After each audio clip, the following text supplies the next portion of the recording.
কি বানাবো? তা তোর জন্য আমি মানুষের কাছে হাত পাতবো কেন? আমি বেশটা, ঠিক আছে? তোর জন্য আমি মানুষের কাছে হাত পাতবো কেন? ভাই আমার 5,000 টাকা দেন, ভাই 2,000 টাকা দেন। ও লাইসেন্স করবে বলে আমাকে নেবে বুঝে আমি দুনিয়ার মানুষের হাতে পায়ে ধরেছি। যেসব মানুষের কথা আমার হাতে সহ্য হয় না, আমি পায়ে ধরেছি। আমার যদি চরিত্র স্থায়ী থাকবে, আমি বেশাখানে এসে পড়েছি শুধুমাত্র আমার মার একটা কথার কারণে, আমার বাপের একটা কথার কারণে।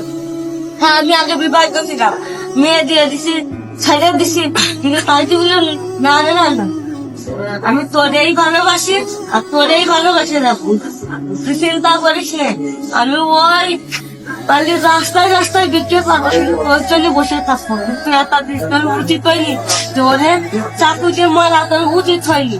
আমার কাজটা আমার একটা দুঃখ ছেড়ে গেল, তুই বিনা কারণে বিনা এসে বই বইতে ক্যামেরার মারি দিল। তো তার সেটা তো দোষী থাকে আমিও একদম